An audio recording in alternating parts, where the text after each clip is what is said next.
Nestled in the hills of Tennessee lies a battleground that has seen countless of battles over the years, with a bunch of bent sheet metal and a ton of wrecked dreams. Let's just say there's a reason they call this the last great Coliseum. Welcome, ladies and gentlemen, to the next round of the Florida State Builders Area Pro Series. We're here at Bristol Motor Speedway for some fantastic action. 190 laps on the clock tonight. Can't wait to see this action get down. I'm joined, as always, by Connor Horn and Hunter Sleppy in the booth with me. Guys, glad to have you back with me for some classic Thursday night short track racing. Thursday night short track racing indeed. We're getting the Thursday night Thunder on before SRX has a chance to get it done in the summer. But this is going to be a lot of fun. Xfinity cars at Bristol. We've seen so many classic finishes over the past few seasons, just like Allmendinger and Cindric coming to the line for the regular season championship. It doesn't get much more wild than winning a race and having to go to a care center. That's what the 16 had to do in real life about 2 years ago. And we'll see if anything like that has to happen again. We've seen it happen at Bristol before, Hunter. It can get wild. It can get wild indeed, and we might be witnessing another chance at history, one step closer to that, because Cameron Hearn has won 3 straight up to this point area races dating back to the Pro Series last week at Michigan. And going through here, he's not in the top 10 in practice times from the last time I saw, but Cameron Hearn's got a pretty fast hot rod, I believe, for the qualifying that we're about to see in just a moment. But the 67 is my pick for the moment, because the last 2 and only 2 times we've been to this track, the pole sitter has won the race. So if you're on the pole, you might be setting yourself up for a pretty good shot at winning. Yeah, definitely going to want to take a look at qualifying for that to see who ends up on pole, because as Hunter mentioned, they have a statistically very good chance of taking home the W at the end of tonight. But coming to tonight, taking a look at the point standings coming in, James Scully dominating the series so far, 3 wins to his name, with Justin Sogak 1 win, and Cameron Hearn another win to both their names. Everyone else still chasing their first wins of the season. Munsell, Beckner, Hart, Weaver, Furness, Bell, and Terrian ran out your top 10, with Nick Silver and Casey Cottis just above the bubble. And you have quite a decent battle in behind them. Paul Swerven Irvin and Colin Fambro just outside. Yeah, Irvin and Fambro, 2 guys who hovered around that cut line for a while, it feels like. But David Weishart's one that's surprising to be below the cut line. He's had so many good runs, and nothing's really gone his way. Down 11 points. Chris Rabel, same thing. Greg Mitchell, Final 4 contender last season, down in 17th, 16 behind. Brad Slaughter Jr., he's 20 behind. Bryce Senesac there as well. Slaughter, I don't even know if he is here tonight. I do not see him. So he might be racing tonight. He's actually a Norfolk Pro, yes. Yep. I almost forgot that classic Twitter post. They got a good picture of him. Yeah, they did. I saw that. They have a great picture of him. That's one track that was so cool to watch with you, Finney, on Tuesday night. Got some good racing again. A lot of crashes, but at short track racing, as we look at the team standings, I think David Weishart Racing needs no introduction, Hunter. No, he does not, and the only other win is from Slaughter Sim Racing, and the driver for that is David Weishart as well. But that win came from Cameron Hearn. That was at Michigan. But either way, David Weishart's sitting pretty with his team up first in the standings, and the team he's on with the only other win of the season. IRLC Motorsports and Sky Motorsports second and third, and then got Miller Racing on back, duking it out, as Central is slowly making their way towards Hartman Coupe Motorsports. As we mentioned, Casey Lakatos is on the bubble spot for that postseason. But I wanted to look at David Weishart because he's up 8 spots. And a couple weeks back, he was below 30th. And with the last 2 weeks, he's had very solid runs in the Pro Series. But now, if he gets into any trouble tonight, that could thwart it. But the last 2 races were both 6th place finishes from Watkins Glen and Michigan. That definitely makes up for 38th, 23rd, and 29th to start off the season. Yeah, I was going to say he's been consistently moving up the point standings. I think last week he went up around +8, +9 from 36th to 22nd, then or about, and then last week went up from his decent finish at Michigan up another 8 points up to 15th. So he's been making some very good strides in the Pro Series. I think he's going to be hoping to do the same this week. Probably not do that, hit the wall of turn 4, which is probably something we're going to see a lot of tonight. But also want to mention the 28 John Furness. He's currently sitting at the top of the timing sheets here in practice, and Hunter, we were talking about just before, might not exactly want to entirely look at this timing sheet, because most of this race, as we know, guys, race is going to be run under night. So most of these guys have been practicing in late afternoon conditions. So Connor, can we expect to see a big shakeup when it comes down to the actual race in the nighttime? I don't know if there's going to be too big of a shake-up. Mason Kane, Cameron Hearn, 3rd and 4th. I think those are some guys you'll probably still see at the front regardless, because I think it's so hard to make up track position at a track like Bristol where it comes down to potentially attrition. Oh, you don't want to do that either. That won't help your track position either. Hi, David Weishart.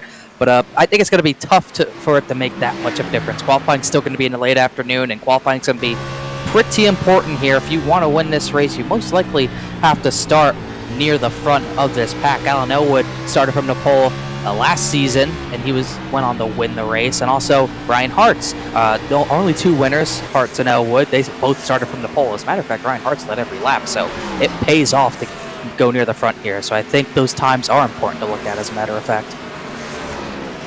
Also looking at 6th place right now on the board is Alex Weaver. He's lost 3 spots in the point standings from last week alone.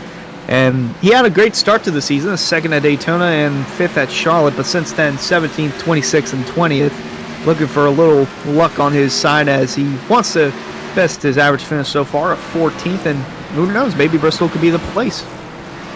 Yeah, who does know? It definitely could be the place for that. Also, wanted to give a shout out to Brad Slaughter, who we were just talking about, not being obviously on the track. Hearing from the admins, he apparently got engaged recently. So congratulations to Brad Slaughter and his lucky lady. Best of luck to them, and hopefully Brad's enjoying North Wilkesboro action starting this weekend for the Cup Series. Their triumphant return to that track should be fun to watch. Can't wait to watch it on TV myself. I honestly don't watch a whole lot of NASCAR that much anymore, admittedly. Most of the stock car racing I watch is honestly in the area series, but I'm definitely going to be looking forward to seeing these guys at North Wilkesboro, because I've never gotten a chance to see that, I guess, active while I was alive, because I was born in 1998 and they already stopped racing there by that time. I was never able to see that. Literally, the first time I heard of North Wilkesboro was probably in, I think, 2010. I think 8-year-old me was, I don't know, 8-year-old me, I think they brought it up on a broadcast, talking about how Chase Elliott won there, something like that. That's probably the first time I remember even hearing about it. Yeah. The first time I remember getting really in depth with it was when Dale Earnhardt Jr. started really pushing for the cleaning of it to even get it on iRacing, and then the Pro Invitational went there during COVID, and then everything started kicking off from there. It is very wild to see that track be resurrected. I don't think anyone saw that coming, but I think we're all very happy about it, including Brad, who got to go to the races on Wednesday, and that's pretty cool for him. As we roll over to qualifying here, I think top of the board stayed John Furness. Quick to know, he only won in a 14-second bracket, so we'll see if that makes a difference in qualifying. Yeah, with that, I just wanted to mention, before we go into qualifying, race fans, be sure to subscribe to the Area iRacing Twitch channel. For only $5 a month, you can watch all the Area broadcasts commercial-free. You can also use new Area iRacing emotes in chat. You'll also be able to earn double channel points as a subscriber that you can use to redeem for free merchandise. That's the Area iRacing Twitch channel, guys. Qualifying is underway, and some drivers wasting no time to get out onto the racetrack. Yeah, Garrett Grant might be the first one to put a time down. Ed Robertson, Cameron Hearn, Case Lakatos.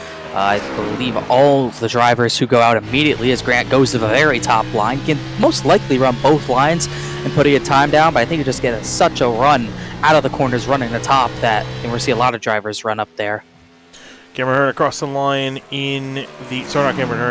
Garrett Grant in the number 5 coming across the line. Is going to be up second, bested by Ed Robertson, and then bested again by Cameron Hearn. I was saying Cameron Hearn because I was looking at him. Curious to see where he ends up. Hunter, he's the man you're going to be looking at tonight, up in the 67, currently on pole.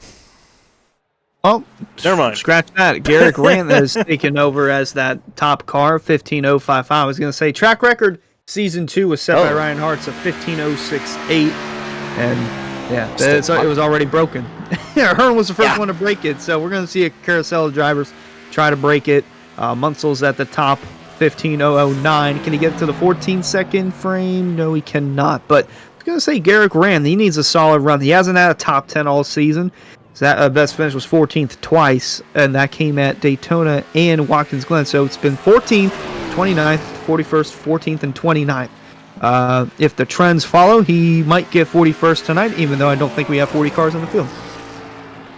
Yeah, That would be impressive. Sorry, Connor. One thing I definitely noticed: a lot of guys not getting on the racetrack. Only about 8 or 9 guys put a qualifying time down. And Santo comes across the line, hits the wall, but his previous lap will count being 7th. Looking at Spencer Brown, just came across the line, the 95. Only 2 cars out on the track at the moment. Everyone else quietly waiting, I think, for the track to get a little bit cooler as the sun starts to set. Yeah, definitely what they're looking for. It's partly cloudy, so with how late it is, sim time, it's about 8 o'clock sim time.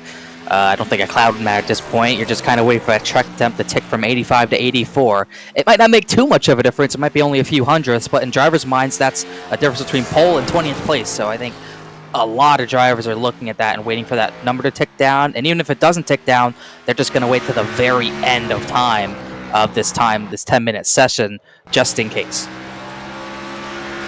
There we see Mason Kane in the 31. He's looking to have a solid effort in the race because he really hasn't had luck towards the finish for some of these races. He's always been around that top 10 cushion. Really hasn't started outside of 15th, but finishes, it's just been all over the place. 39th, 11th, 30th, 11th, and 30th. But his best starting spot was second, and that came at Iowa and Michigan. And he's currently second on the board right now, and here is Philip York going to put his time down. Number 97 machine did pretty well in the Truck Series on Tuesday in North Wilkesboro. Finished in the top 3. See if he can muster something similar here at Bristol. First lap, I don't think counted. Hit the wall. Oh, almost hit the wall for turn 4. Had to back out a lot, Connor. And down by the order in 13th. Now looking at another pole threat, John Furness is on track. His first lap, only 6th. I say only 6th like it's bad. 15.121. So it puts him 6th. About just over a 10th off of Munsel's time as he goes to the bottom. We saw a lot of drivers run the top. He runs bottom. He goes slower on lap 2. I think it's hard to get that second lap to go faster if you use all the good on it. So he will slot in 6th. He is the only one on track right now, actually. As I say that, Jeffrey Wilson will be the next driver to pull on track, and we'll see what he can do. Oh, by the way, Finney, you were talking about Philip York. He did have a good finish Tuesday night, but he also got beat around by 4 or 5 different drivers. But he still somehow managed to get a good finish. We'll see if, hopefully, that's in the cards without the contact.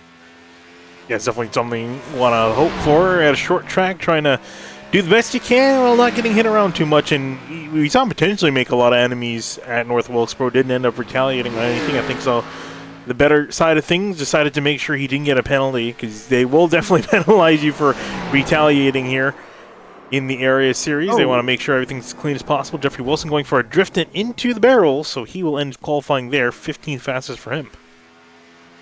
Not just Ananda Sogak. Hunter, he had that big win at Daytona, 2 out of 3 that week, but it just seems like something's been missing all the rest of the weeks. He has not been able to really get all the good finishes that he can out of this season so far. Still 6th in points, so he's not doing nearly as bad. Still got another top 5 to go along with that win, but something else I think is needed for this 88. Yeah, he's 14th right now. That's kind of where he's been in the last couple of races. 12th place a week ago at Michigan, and then 13th at the Glen. Really, this is 36th place run at Charlotte. And there's a slide there from Beckner. Oh, back up tags the wall. Yeah. 5th for him, 9th for David Weishart. Yeah, I was going to say Beckner ended up spinning, tagging the wall, but he's in 5th place, so decent first lap for him. Weishart improved on lap number 2, up to 9th place for him. And one driver out on the track putting down a time, Greg Mitchell in the number 2 machine coming out of turn 4. And how much do we expect to see turn 4? Because seeing a lot of guys either getting loose off of turn 4 or hitting the wall off of turn 4. I think we saw in the Cup Series a lot of guys breaking loose off of turn 4. That was, I think, Calamity Corner on Monday night. Can we expect something similar here tonight, Connor? Whoa. I think if any corner is going to be an issue, good lap for Mitchell, by the way, up to 5th. But I think if any corner is going to be a trouble spot, it will be turn 4 because everyone likes to drive it like turns 1 and 2. They think they're similar ends. They really aren't similar. They're just so barely different. 1 and 2, you can kind of run dead on the bottom all the way through 1 and 2, and you can have a decent exit. But 3 and 4, it's just a little bit different, a little bit longer of a radius, so it kind of throws you off, makes you think you can hold the bottom at a turn 4 just like you did at a turn number 2, but you don't. That exit is longer, so you end up drifting higher up to the wall. You end up drift up higher to the wall. You try to turn it off, and then you'll spin yourself. We've seen it a lot over the years. So that's something drivers got to pay attention to. You have to drive two ends of the track very different, sort of like Darlington, but not on as big of a scale. Matthew Bell, a solid lap for him. Hunter up to second place. Yeah, I was going to say, Matthew Bell, the only time that the Pro Series has been on the track less than a mile in length this season was Iowa, and Bell was on the pole for that, so not going to have a second go there. Alex Weaver mentioned that he's been on the decline from last week in points, lost 3 spots, but for actually lost 2 points. Looking for a bounce-back effort. Hasn't started inside the top 10 or top 15 at all this season. Looking to change that, and Bryce Senesek in the 09 going out. Yeah, on his lap, Alex Weaver is deciding to reset for his lap. Oh, Senesek hits the wall, and from the outside to the inside he will go. So lap time will not count. He'll have to settle for 15th at the moment. Alex Weaver, meanwhile, starting his second lap after a reset. Austin Gacchone in the number 8 machine up to 15th for him. Looking at Alex Weaver to see if this reset will help him at all. Yep, we'll see what they can put down. 15.133, not a bad lap, puts them 11th. And then Colin Farnborough not too far behind. He jumps up to 5th. James Scarelli was also on track. Shane Abbey went to 13th. Scioli went to 10th. So everyone trying to get their laps in. Just under 2 minutes to go. Not too much time left if you're waiting to go out and put out your best effort. It's the 7 of Scioli going to stay in the 10th spot. Still have Cochran, Smith, Irvin, Chris Seinfeld going down now. Chuck Sweeting and Michael Mohammed yet to go out, but we'll see what the 45 Seinfeld can do. Definitely we'll see what he can do. No one is yet to beat Justin Munsell sitting at the top of the timesheets. I see maybe a surprise lap by Seidenfeld. I see Ryan Hart's waiting in the wings, has not gone out for his qualifying effort just yet. Might be the one who could dethrone the number 6. Can Seidenfeld do so? Not quite on lap 1. Currently 20th position. We'll see lap 2's any better for the number 45 machine. Track time's not going down, but you can tell it's getting a little bit darker around the track. Seidenfeld not a pretty clean lap too, and he does go about half a tenth faster. It puts him up to 15th place. And Case Lacadas, he's just running laps. That might be the last of the drivers. No, sorry, Ryan Hartz is on track. He's just starting his lap. Hartz might be the last one to put a lap down. Riding in car, see how the 3 of Hearts navigates his way through 3 and 4. As mentioned, he won Season 2 here, led every single lap. Could he replicate that tonight? Gonna have to start on pole. Nope. Yeah, not quite there. Gonna be 6th fastest at the moment. See what the second lap is. Nope, Nope. He's shutting it down. No second lap. And that's most likely going to be it. Actually, it is going to be it. There's only 20 seconds to go. Yeah, with that, we'll wrap up qualifying, as you mentioned, taking a quick look at the results before they go away. And it's going to be Munsell, Bell, Kane, Grant, and Fambro, your top 5. It's an interesting top 5. A lot of drivers we haven't quite seen run in the top 5 or in the top 10 too often. So some solid efforts by these drivers to get up there and might have a chance for them to potentially get a win. Again, win, you get locked in. So long as you finish in the top 20 in points. It's the big caveat. We've seen catch out almost a few drivers in sometimes.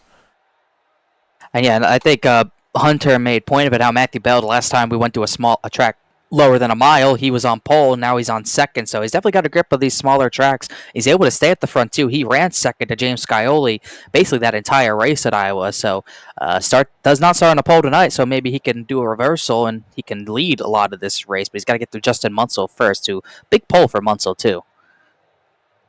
Big pull for him, and big starting effort for Garrett Grant as well. Up until this point, his best start of the season was 19th at Watkins Glen, and he's starting 4th tonight, so maybe this could spark a big boost of confidence for Garrett Grant in the race, and who knows, maybe it could turn into a win. I definitely might be able to turn into a win. We'll see. Again, any of the drivers near the front, I would say, have a really solid shot based off of what we've seen the last 2 years with Bristol, with the way it's drived and kind of been changed over the years. And, statistically speaking, Justin Munsell's got a pretty solid shot starting on pole. If, again, as Hunter mentioned before, the last two races run here for the Pro Series, the winner came from pole position. So If that were to continue, we'd see Justin Munsell coming to victory lane, although still got 190 laps to sort this out, and I would say it's far from order. We got some arguably pretty quick guys starting from the midfield, and they're going to be working their way to the front. And I always love seeing the fast guys kind of struggling a little bit to get their way to the front. It always leads to some intense action, and some guys being a little bit more angrier than at some guys than others. Yeah, and those fast guys who are going to have to go maybe from mid-pack or the back of the pack to the front, it's going to be tough to keep your nose clean. We saw on Tuesday night it was important for Cameron Hearn to do so. He started way at the back. He came all the way to the front. He was virtually the only truck to be completely clean. He's able to get the win in part because of that. So we'll see if anyone can pull that off tonight. It could be Cameron Hearn himself. He doesn't have to come from the back, but he does still have a lot of pressure going for 4 straight race wins. And we got the grid lining up here in just a second. Want to thank Roasted Gems Coffee. Race fans, start your engines with a fresh cup of Roasted Gems Coffee. Choose from some of the finest coffee beans from Colombia and Peru. Or try the blended flavors of French vanilla and hazelnut. Use discount code AREA iRacing for 10% off your order at checkout at roastedgems.com. Gonna get through your lineup here. We got just about 35 cars lined up on the grid, and as we mentioned before, starting on pole position is Justin Munsell, next to Matthew Bell in the 43. And 2 guys who need to get their season going a little bit, Mason Kane in the 31, and then Garrett Grant, Area's Ironman, in 4th.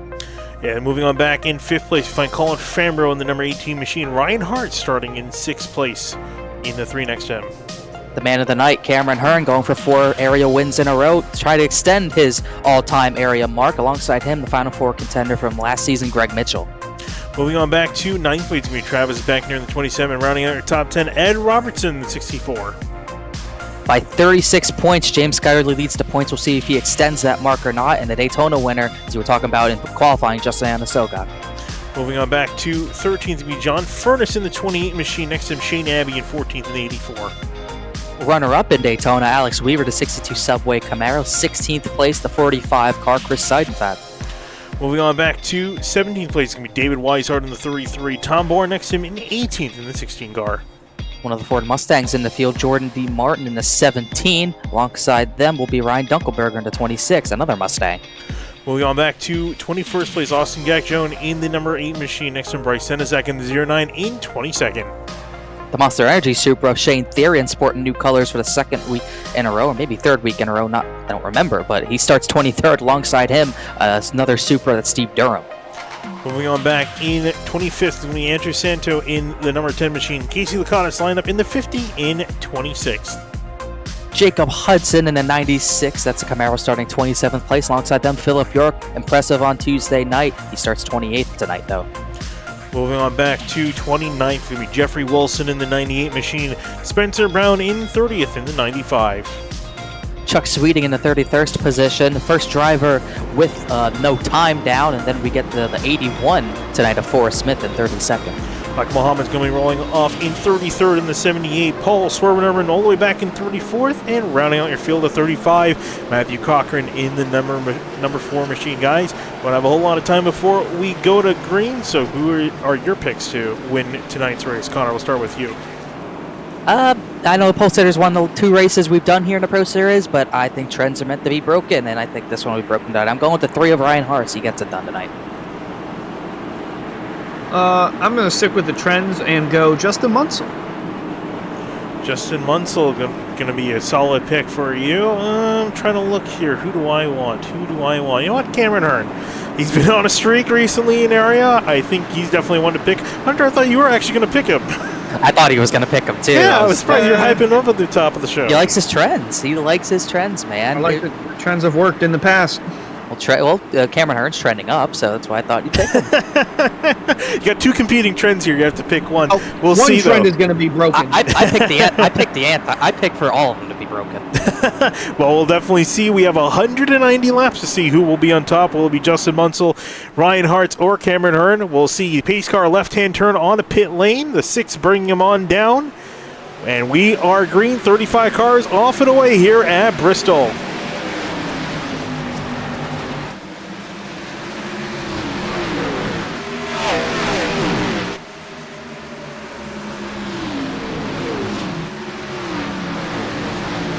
Rocketing off of turn 4, Matthew Bell side by side with the number 6, Justin Munsell. He doesn't want to give this spot away.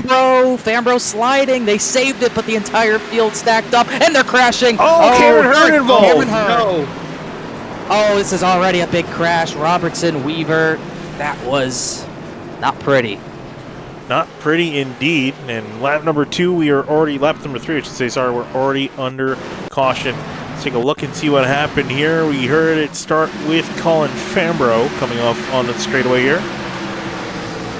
Oh my goodness. Garrett Grand got checked up. Everyone else trying to get away in behind. You see James Kelly run to the bottom. He avoided it. Oh, wow. Big hit from her. Yeah, Fambro just couldn't save it. There was more wrecking behind this. Jordan Martin got the worst of it. The 17 car.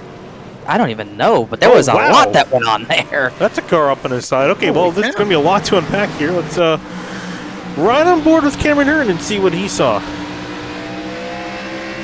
Fambro couldn't see it. Did Fambro get help?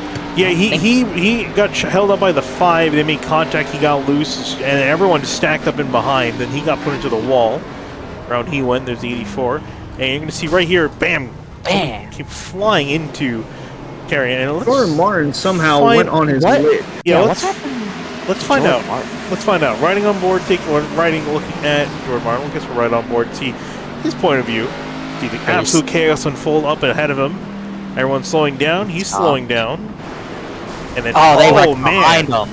Ooh. Oh, boy. Who was that? The 95? Spencer Brown and Philip York. Everyone's checking up and got, he had help. Is that Michael Muhammad? That was Michael Muhammad who got into York, and that's what set that big crash in. Was that a... Wow. That was big. That is how serious it can get. That was 6 turns in. Well, boys, do you want to revise your picks at all? Or, Well, yeah. I made it. I deserve to get the backup car out. This happened way too early. Mine made it. I ain't changing anything. I think you guys actually, both of your picks made it through, I think, right? I would hope the pole sitter made it through. Reinhardt, and Justin Munsell. Yeah, I think it was right behind Hart's, but all right, you know what? I think, what did he say, Hunter? Give him a backup car, roll it out. I suppose it's still left. give him a fair chance. All right, in that case, I'm gonna pick Matthew Bell currently in the lead. Wow. Oh, okay, you're just like Kyle. You are just like Kyle. That is exactly what Kyle would do. And he picked the guy leaving. I was going to say that's the interesting point because we saw these two guys racing off into 3 and 4, and then we saw the chaos unfold in behind. So Bell was able to actually pass Munsell for the lead. So the 43 will bring them down and going to be restarting, picking the outside lane. Not too surprised from that because we've seen a lot of times passing and defending. A lot of it you can do on that outside lane here at Bristol. Pace car off and away. Here we go back again. Lap 6 coming to lap 7. And back green at Bristol.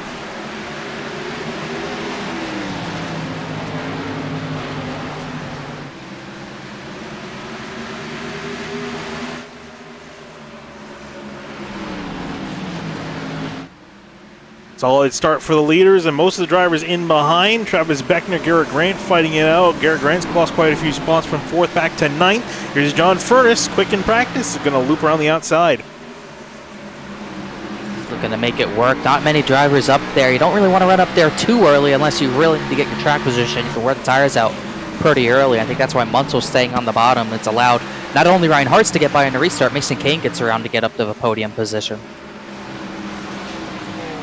How about Chris Simfine again inside the top 10, navigating his way through that melee? Spin background. Is that Michael Muhammad? It is. Michael Muhammad, Tom Moore, boy, we got a parking lot. Yeah, the caution will come out after quite a while, actually. I was surprised it didn't come out before. When we went to first look at them, the track was still green. Let's see what happened again. Michael Muhammad can't quite catch a break. Ooh, got hit from Paul Irvin. 81 checking up. Tom Bourne also getting involved again in a second incident tonight.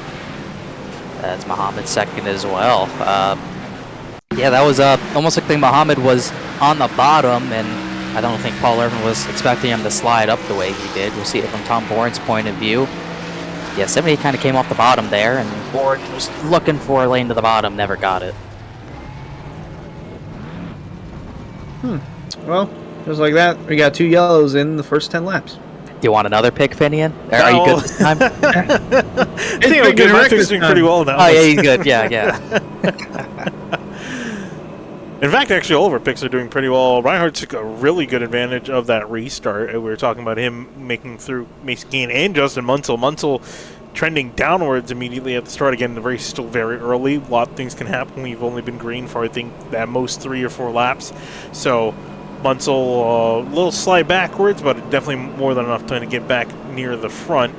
Trying to look and see if there's any big movers so far. A couple guys have moved up quite a few spots. We're talking about Chris Seidenfein started in 16th, all the way up into 7th so far. This is a really solid run for this 4500. You were just talking about him earlier. Yeah, made his way through that melee and paying off early on for him. Still got over 100 laps left in this one, but hey, if he needs all the finishes he can. Would like to see a boost of confidence out of the 45, and a top 10 could be what that Chris Sports Cars machine needs. Try to take a look at some other big movers. Jeffrey Wilson in the 98. He's up quite a few spots. From 29th to 18th, Matthew Cochran from all the way from 35th, dead last, up to 21st so far, so he's making some trends forward. Colin Farrell was one of the bigger losers after being involved in that earlier incident, down from 5th to 26th, and after it was just looking like he was going to have some good runs, it's already starting off on the back foot. And Farrell really does run into quite a bit of bad luck. He has some mediocre races, then when it finally seems like he's having a good one, something just seems to come and disrupt that. Yeah, just something always seems to happen. At the very least, he did not get the worst out of that incident. He has a lot of damage, but we've seen a lot of times at Bristol, you can be pretty beaten and battered and still get a decent finish, especially in the Xfinity cars. So you'll still have a chance at that. Still running, still kicking, but yeah, we'll see what the 18 can do. And I'm still interested to see what Munsell will be able to do from 4th. He really lost the lead because, as with the restart zones on iRacing, when they're in effect, you have to go on green. And what that does on the initial restart, it gives the guy in second that advantage because they know when you got to go. And it's basically just a race to see who reacts first. That's why Munsell could not shake the 43. That's why Matthew Bell was able to stick to the outside and get the lead away before that yellow came out. So shows how important, especially at a track like Bristol, shows how important those initial starts can be. Indeed. About to see this here, and I was going to say last time that pays big dividends as the leader, having that lane choice, because we saw Matthew Bell just take off. Might be different, and Kane's starting to blink, but it might be different because his teammate Ryan Hartz is on the outside. Yeah, we'll see how this goes with now, I think, Bell taking the inside lane because his teammate's on the outside. As we go back green, a much better restart for the 43 than the 3. Mason Kane going to try to take advantage here on this restart to fight Ryan Hartz for that second place spot. That was all clear side by side, almost 2x2, almost making contact. Munsell's the only one really clear up there. He's on his own for 4th as Scioli fights to get 6th away from Greg Mitchell. He is able to do that. Kane right in front of Munsell in the turn number 1. Almost chopped him there as Munsell is chopping Sciolius. That's 7. Looking fast. He even gave a bump to Munsell there. Put him up the track. Yeah, they got close there inside the top 5, and 6 now on his way back outside the top 5, potentially. Right on board the back of Scioli, and now they'll tuck back in line. Could we see a return of the bumps here? We still haven't even crossed lap 20 yet. Yeah, it's arguably still very early on in this race, only lap 18 of 190, so still a lot of racing left to go, but this number 6 probably needs to start getting ready to go in the other direction. Granted, he could be trying to save his stuff long term, although I would be surprised if he was, because you would really have to expect things to go green for a really absurd amount of time. Especially at a track like Bristol, and I would say you're better off betting on a shorter run to occur. But Matthew Bell off to a really solid restart, up 0.6 of a second over Ryan Hartz, and then it's all grouped up with Mason Kane and James Kelly breathing down his neck. Oh, and it's madness, 11th on back. Ryan Dunkelberger had a big overcorrect into 3 a few laps ago, hit the wall, a lot of damage, but he's still running up there. It's actually 14th on back, and he is got a lot of 2x2 not sorted out back here. Indeed, as we're looking at one of the battles going on, and whoa, another car blinking in and out. That's Jacob Hudson in 96, and I believe this is Casey Lakatos we're on board with, and he entered tonight +1 inside the cutoff, so he's going to have to pull off another solid run if he wants to keep his playoff spot for the time being. Oh, Irvin about to smack the wall back there. Got a little too close, but there's the 38 of Shane Therian leading the way for Sky Motorsports. Yeah, now under attack by Lieutenant Andrew Santo. This is a battle for 12th position. See how tight these guys on the inside are getting off of turn two. Oh, man. That was very close from Santos. And Only going to also get closer. up ahead for a position, James Scully fighting with Mason Kane. Number 7 on the attack, trying to move forward. Kane trying to defend on the bottom. Yeah, Skyler's definitely, big squeeze. Just got to be outside of Hearts. That was tight. But I think this is Skyler trying to play the short game. I don't think he expects a green flag run, so he's using the tires now, not giving it any sort of chance for us to get not to get track position, I mean. So he's using the tires now, and he put them up to the runner-up spot. I'll say, is that going to hurt him later on if he continues to run from the top, or will it help when everyone eventually migrates towards the outside? Well, I think it will still help him. I think it's still going to be really hard to pass on the bottom, even if someone wears their tires out. But Skyler, I don't think he's even thinking about a long run happening. He's definitely betting on getting short 30, 40 lap runs and just being able to maintain track position by doing that. Like they said, if we do get a long run, he will be in trouble, but it's still so hard to pass, even when someone's at a disadvantage. Looking at the back of Justin Munsell. John Furness now trying to make some moves as well, as we saw Munsell move up from 5th place back to 4th. Ahead of Mason Kane, and Mason Kane now is starting to look like he's drifting on back as he's just taking advantage by the 6th, the 28. Now the 2 of Greg Mitchell trying to join the party, and his Ford Mustang going to try to rock around the outside, and indeed will get the 31. This game just being patient. Now he does go to the top, or at least he goes to the middle. That's kind of where you want to enter in 3 and 4 because of its kind of weird arc that you can do down there, but everyone else on the bottom through 1 and 2. The 2 drifts up, trying to defend Mason Kane, as there goes John Furness getting another position as Munsell continues to just slide back a little bit, puts him back to 5th. He restarted 4th, tight off of turn number 4 as the 28 clears for that position, as Scioli's set away from Ryan Hartz. He's running times even with Matthew Bell, but not faster quite yet. The 43, a strong lead. Oh, and the 7 continuing to try to maintain a sizable gap between him and Bell, still under a second between the 2. And say Munsell, he really hasn't seen much of the lead other than the first start, the initial start, and then we had that early yellow come out. Yeah, a couple early yellows slowing the progress of this race, but so far green for quite a few laps. Now really starting to get into a decent run. Andrew Sinton of Shane Tarian, and there's Bryce Setizak trying to make some moves forward. Started in 22nd, trying to see if he can get up one more spot, up +7 at the moment, trying to make a +8 if he can get around the 38. Green and black versus green and black. One bottom, one top. Both of them trying to get to the front. Different manufacturers. Only one can prevail. Both of them up about 8 positions from when they started. Since that's going to be able to get the job done, it might have been him defending from the 38 as well, but either way, he gets clear. I was like, look at Fambro. Fambro was involved in that initial wreck, and he's still on the move back up to 18th, and well, that's fitting for the 18 car, but fortunate that happened very early. I mean, lap 2 couldn't have called for a better time to have an issue or some sort of problem, but now it's the steady climb back to the top 5 where he started the race from. And Justin Sogok running in 20th. He's still got a little bit of damage on the front bumper, and Swerve and Irvin right in the middle of that, just trying to stay out of harm's way. And how about Santo with a solid run inside the top 15 early on? A really solid run for him, up to 13th at the moment, +12. But under attack, he's got the 09 and the 38 of Shinjiren breathing on his neck, and you can probably also throw in the 50 case of the Codis in the mix. And he's also having internet issues, which is not a good thing to have here at Bristol because things happen fast. Speaking of which, here's a pass and a door bump with the 38 of Shinjiren to his outside. Yeah, give him a door as well. The 38 gets by, leaves Senesac behind. This is 09's next in line to try to make it work around the 10. Then Case Licata is creeping into the picture, needs to do the same thing, and they're not too far. Well, actually, let me not even start that sentence because they are far away from being lapped. Matthew Bell putting down a good pace, but still not close to lapping cars quite yet. He's around not too far up the road, but he's still got a sizable lead over Scioli. Oh my goodness. The SimTV number 50 Toyota Camry definitely forcing the issue underneath Santo for that 15th spot.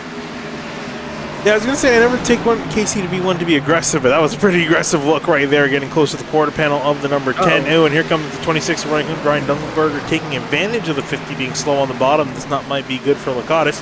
Might start dropping back. Always probably one of the worst tracks to have someone blinking when you're trying to pass them is Bristol. So that he's holding up a lot of people here. Not really holding them up because of, I don't know if it's because of pace or because of the blinking, but it gets so difficult, and Dunkelberger is still going to be brave enough sticking around the outside, and it looks like it's going to work as they're 2 by 2 as we look at Travis Beckner getting around the lap traffic of, I believe, Robertson. That's a little tight. If he will get by, he just got by Chris Seidenfeld, dropping back to 9th place. Taking a quick look back at the leaders again. Some close battles going on here. John Furness working on the back of Ryan Hartz. 28, another one like Skyoli. That is lap 46. Time to go still. We're getting a long run. I need this track position now. He's trying to get to the right rear of Hartz as aggressively as Skyoli did, but I think it's going to be more difficult to do on older tires than it was on new tires. He'll go back to the top trying to get positioning, but Hartz is too strong through the center on the bottom. Yeah, Munsell just buying his time, still running the bottom, starting to work up towards the bumper of Furness again. All these guys inside the top 5. Meanwhile, just outside of that, you got Mitchell and Kane still bumper to bumper for 6th and 7th on the track. Yeah, and Greg Mitchell just got on by, I believe, if my scoring is to be correct. So Mitchell now up a spot. Ooh, and there's a dive to the inside. Furness will have a look. You see Ryan Hart's trying to pinch him down in the middle of the corner, and they got a lap car instead of the 95 of Spencer Brown. So Hart's will have to go low, and so will the 28. I think it's what Furness was trying to do. I think he was trying to use Spencer Brown as a pick. Whoa, look out. Munsell barely able to avoid 95, but he's trying to use the lap car as a pick. Wasn't able to do it there, but I still think he's faster than Hartz. Just needs to try to find a way around, as we are starting to get into a little bit heavier lap traffic, as Matthew Bell just got by 27th place Steve Durham, and not too much further up the road Matthew Cochran. Lap traffic will definitely make this one a little more entertaining, a little more spicy. Riding out the bumper of Ryan Hartz, and Munsell now going to look low on Furness, trying to get that 4th spot. Oh, man. Nearly made contact as they were avoiding the lap car there. I believe that was Forrest Smith in the 81. Yes. Wow. That could have been real bad. And then heading off into turn 1, you can pretty much see the scratch marks on the 28, the Mustang on the Mustang. Considering how close he got there to hitting the number 3, and it would have been the second time. So you see the 28 not too afraid to be aggressive at the moment. The 6 is kind of, I think, waiting to see how this unfolds. Yeah, he's just kind of waiting to see who gets by. Whoa, It's getting tight off the corner, especially turn 4. Knew that would be the spot, and it's only getting harder and harder to pull that off. It's Travis Beckner getting 7th position away from Greg Mitchell around the top. He's right on the bumper of Mason Kane, who's kind of, I think, holding some of these guys back from getting into that top 5 battle, as the 28 just got under the 3 just as soon as Beckner got under the 31. Yeah, clean pass there from Beckner under Kane, so Mason will still be in the 7th spot, but Beckner on the move inside the top 5. Steve Durham right near 3rd. Oh, no. Oh, no! Hartz! And Munsell! Wreck off of turn 3. The caution's out. Whoa, Beckner almost getting involved as well. Ooh, and Garrett Grant spun to avoid it, but no contact. Kind of saw that coming. It's so hard to catch a lap car off of turn any of the corners and go 3 wide. As we'll get another Sim-Market replay here to look at that. The 28 crosses over, tries to get under the 3, and Steve Durham just trying to get out of the way, run the top. You could see him lift here, and it just ran out of room. And well, nowhere to go. I don't know if he ran out of room. There was still a good bit of space between him and the wall, but 3 did. Yeah, nonetheless, it's still an unfortunate spot for the one to be in. And here's a view from Justin Munsell as he was fighting inside the top 5. You can see right here, they all just come to the same piece of racetrack, and nowhere for Munsell to go. Yeah, I think you're right, Hunter. I think Durham probably could have been up the groove. Loop in the back row. Yeah, he could have been up a groove there. He's focused hard on lifting instead of just getting up as close to the wall as possible. But Garrett Grant, as you said, Vinny, he just spun. No damage there, as everyone gets a fresh set of tires. This 43 has a decent dent in the back of his car. Not sure where that came from. I wonder if that was coming down pit road. That's what I'm wondering too. No, I think it was before, but I don't know who from. Either way, that won't affect them. No, it definitely won't. So here we go. First pit stops for most of the drivers here tonight. Gonna get into their pit stop.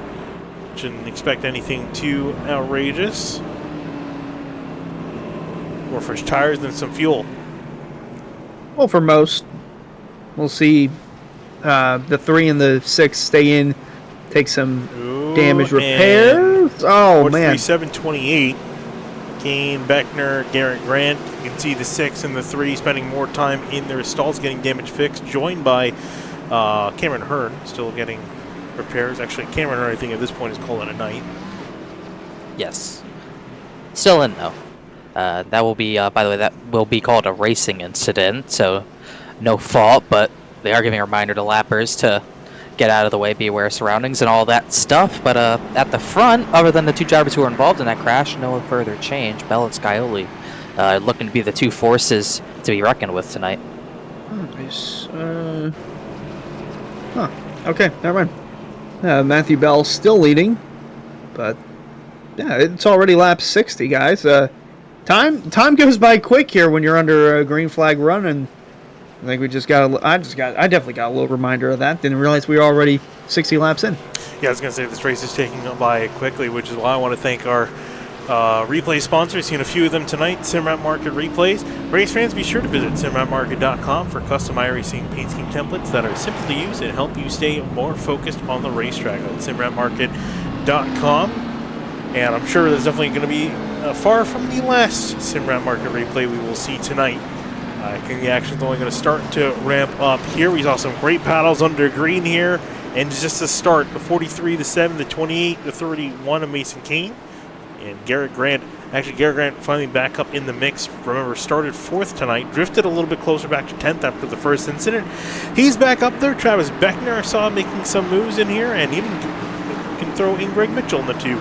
He's been making some moves. We'll see who can make the most moves here, and can Scioli try to wrestle this away from the 43. The pace car is off. Let's see how the second half of the race, so we're getting kind of close to it, not quite there yet, is going to unfold. Green flag back in the air. Bell, a solid restart. Here comes the 7 and the 28 duking out for second.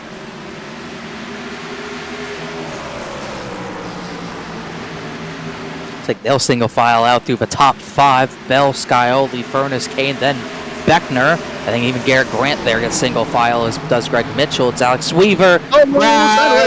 Oh, that's the 33 of Weishart, and he saved it. Wow. Yeah, I heard someone calling out wrecking in my other headphones that are parked on the side. They're yelling so loud. Take a look and quickly see what happened to David Weishart with your Simrat Market replay. Got loose already off of turn 4, then is heading through turns 1 and 2. Whoa. No rear end either. That won't help as well. No rear end, black it down, of course. That'll do it, but he did a good job of saving it and keeping it out of the barrels. Taking a look back at the leaders, Matthew Bell, James Scioli, John Furness, Kane, close together, and then the rest of you are still sorting themselves out. Yeah, Bell and Scioli pretty much gone, while Furness is trying to fend off Mason Kane, who's all over the rear bumper of the 28. As Beckner is kind of clear on his own as well, as we start to get a little more spread out as the attrition rate starts to rocket up more and more. Indeed, as Therian and Seinfeld go at it for the 10th spot. Meanwhile, Justana Sogak is working in on this battle, and right in front of them, boy, got a good mix of green cars here from 8th through 11th. Senesac and Weaver were going at it, and there you see the other 2 right behind. Therian now in 10th, and, well, not for long. Here comes Anna Sogak with a strong run on the outside. Yeah, trying to make a move here to the outside of Shane Carrion will be successful in that endeavor, so he will move up into just inside the top 10. Just ahead of them, Garrett Grant kind of holding up this big train of cars in behind him, battle for 6th place. Greg Mitchell, almost putting himself on the wall, trying to get to the outside of the 5. He will do so. Don't want to, it's close to a wall bounce. We've seen wall bouncing happening in iRacing before, but it looks like he got as close to it as he could without hitting it for Greg Mitchell, and that's what happens. It only takes one. Hold on now. Takes two to wreck. Grant going in the wrong direction there. Just saw he lost a few spots. Now he's Yeah. going to lose another one, potentially, to Justin Sogok. So something would have missed on the 5 within the last 3 laps. Well, that's why I was about to get ready to say it only takes one. Garrett Grant was holding up that entire line, and Greg Mitchell just couldn't find a way around. But Greg Mitchell got to his right rear, got to his outside, and it was pretty much over from there. It only took one person to get the Grants outside, and it let 3 others get by. Looking at this battle here, Paul Irvin, Shane Terrian duking it out. Terrian was to the inside. Sorry, Terrian's to the outside. Irvin was to the inside. Now Terrian trying to find a way past Garrett Grant. That car just does not seem hooked up at all. Don't really see any severe damage, a little bit of a dent. Wow, and Paul Irvin looking to the outside where there pretty much wasn't any room. He had to back off, otherwise that would have been a wreck. Terrian trying to force the 5 to get out of the way so he can go on by. Here comes Paul Irvin now trying to do the same and barely making it through. It's kind of how Garrett Grant drove the track on Monday night. He'd go really slowly on entry at center and then use all of his speed on exit. And ended up working in a Cup car. I don't know if the same driving style is going to apply well to the Xfinity car tonight, especially in a race that is, I believe, already seen more yellows than we had in the entirety of the Cup race. Well, we'll see how this one goes because Munsell and Fambro both fighting to get inside the top 10 after being involved in wrecks. Catching up on Garrett Grant, who's seemed to have fallen off the pace, and well, now they're no longer double wide, so we'll see which line prevails as they work their way around Forrest Smith as well. See, there's just Munsell getting through Colin Fambro for a 13th place and work past the 81, who is a lap down for Smith, as you mentioned, so they will work their way by that lap traffic up ahead of them. I think I saw Shane Terrian and Irving starting to go at it again. They're doing okay. A little bit of separation among some of the guys in the top 10, especially after being held, a lot of drivers being held up by Garrett Grant. Closest battle in the top 10 at the moment is Furness and Mason Kane. It's not too much of a battle. I think Kane's fallen off the 28's bumper a little bit. You can see how spread the field out is really quick. Just wanted to look at this from the aerial shot. It's incredible how spread out the top 2 got from the rest of the field. They're about 2 seconds ahead of 2.5 seconds in front of John Furness. So Bell and Scioli putting their mark on this field right now, just like they did at Iowa. Both those 2 were very hard to beat and very hard to pass at Iowa, and they're proving the same tonight. They've got these short tracks kind of down to a T. Oh, and now we look a little further back from the leader as John Furness, 2.5 seconds back from Matthew Bell, running solid in the 3rd spot. Him and Mason Kane have been keeping close quarters, racing with each other. Now they're slicing and dicing through lap traffic there with Tom Bourne and now Ed Robertson on the bottom. Yeah, a lot of traffic navigation. I'm sure a lot earlier than some of these guys would have thought they would experience it, but it takes a lot of management for this kind of racing. Looking a little bit further back, saw some passes for position occurring. There's Garrett Grant, Colin Fambro. Grant now back in 13th, make that 14th now. Here comes Lakatos also trying to sneak his way around the outside.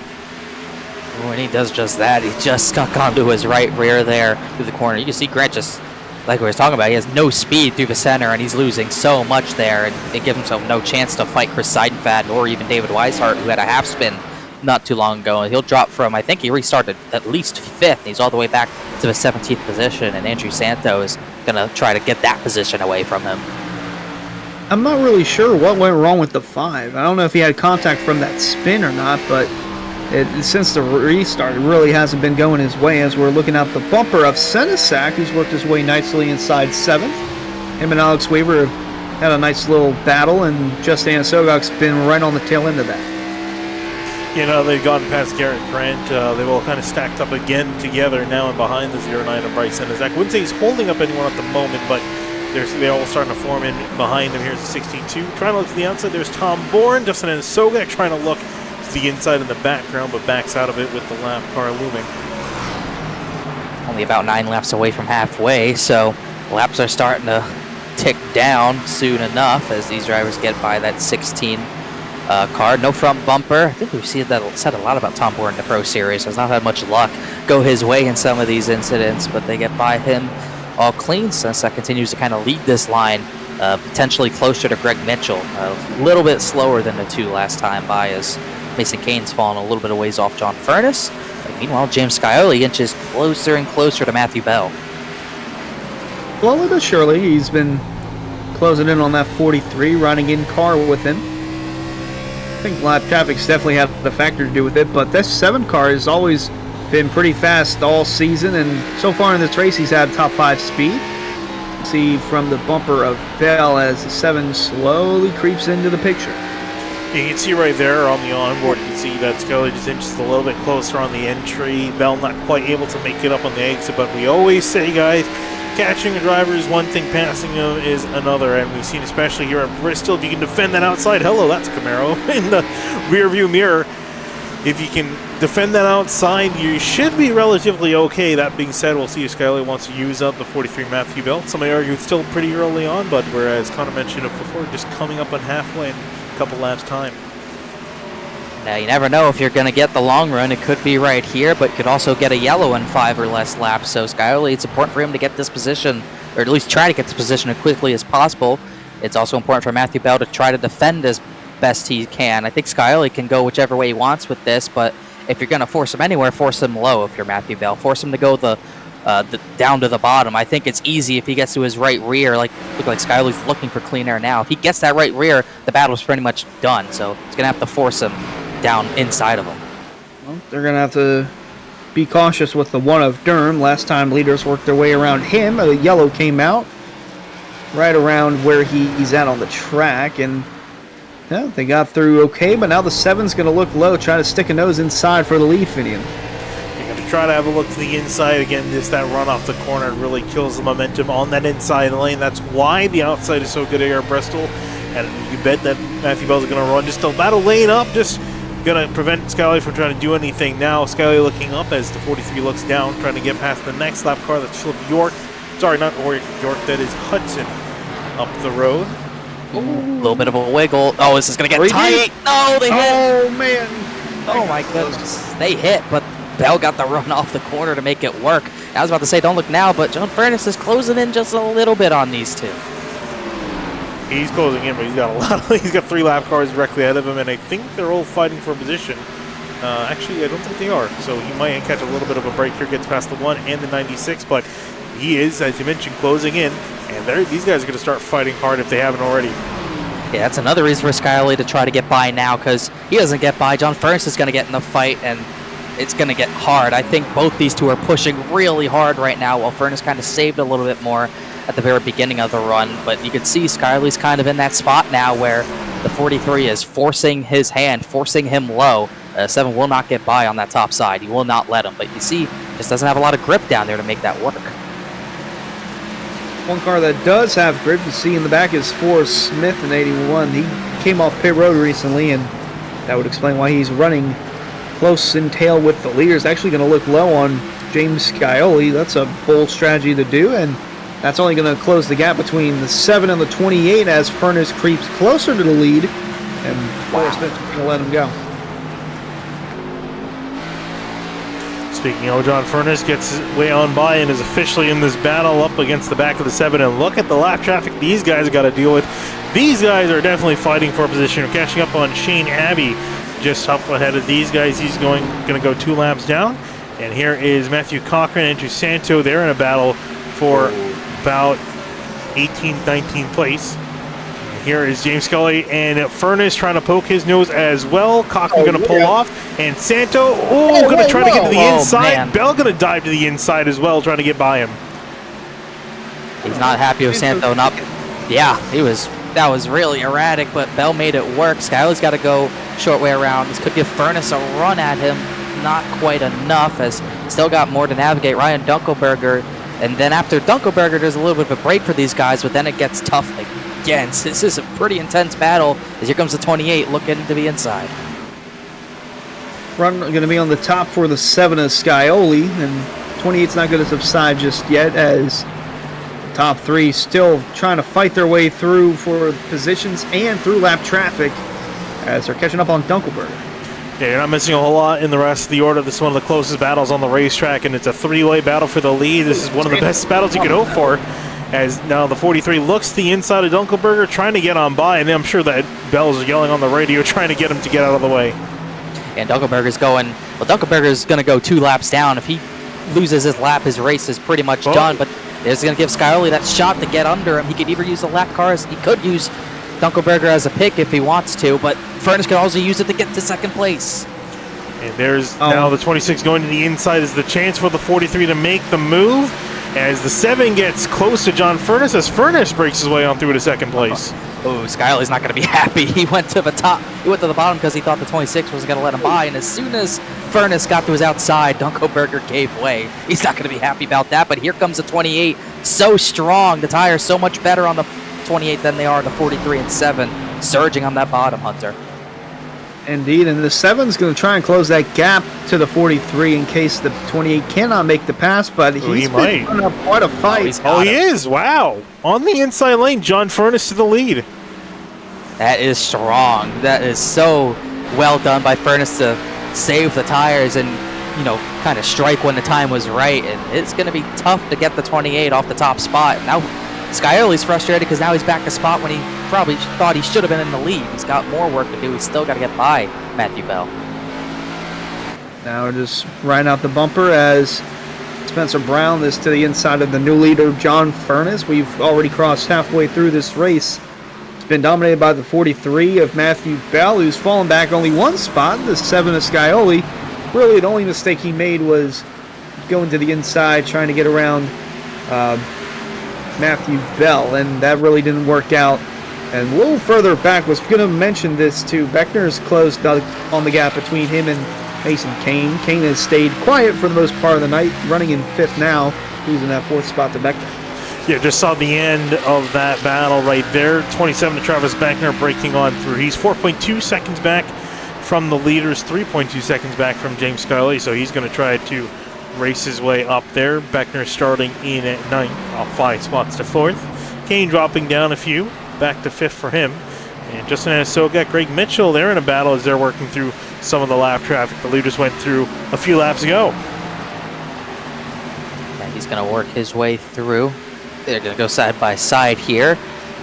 Not for position, as Santo's been lapped, as you were talking about, and he's still blinking with those issues too. But 88 having a solid run is kind of what we were talking about. He needs something to go his way. Yellow. Where has it happened? Oh, side fast. Yeah. Chris Seidenfein around in the number 45 machine. Try to take a look at your SimRat Mark replay to see what happened here. 3 wide off turn 4, I think enough said. Yeah, that was Austin Gakjone on the bottom, and got a little bit of a hip check from Seidenfein, and they both had issues there, but one of those sort of harmless yellows. Those are hard to come by at Bristol. Yeah, it's just in the middle of 3 wide with him and Ed Robertson, and I guess he was trying to stay off of the 64 on corner exit and got a little too much out of that in the Gakjone.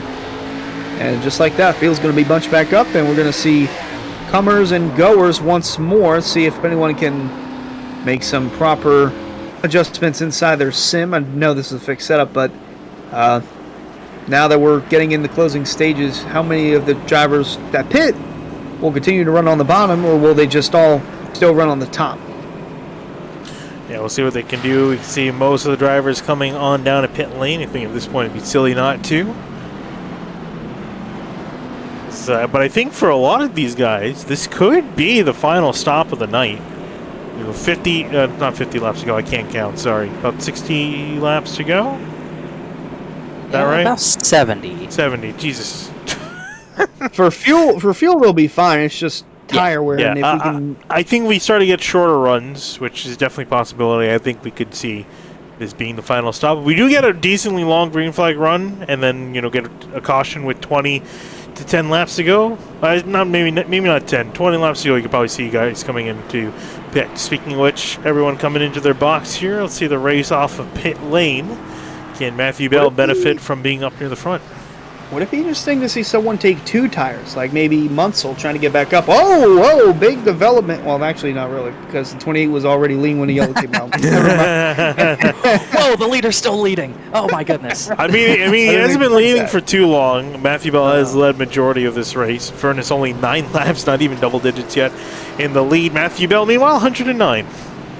Yeah, but this is going to be a big run. Like Hunter was talking about, it could be the last pit stop. Even if we get a short run, we might not see, if we get a lot of short runs, we might not see these drivers come down for tires again. We know how important track position is at Bristol, so it's just going to get a little bit interesting, and it's going to be a different race for Furness this time. You know, he was in third, he was laying back, he was letting those two kind of run their tires off, running through lap traffic.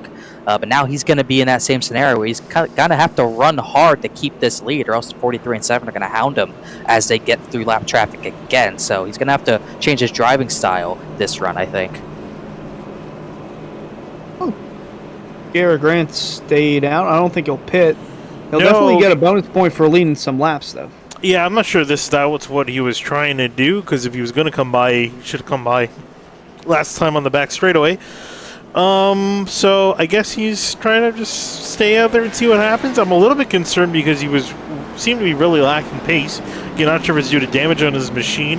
I don't want to say he doesn't have pace because he qualified up into 4th position, so definitely has some pace. The car's been struggling in the recent part of this race, and he dropped back pretty quickly, so he is definitely staying out there. Didn't come by this time on a pit lane, so this should be interesting because he's got 60 lap old tires compared to the rest of the leaders who have fresh Goodyears on their cars.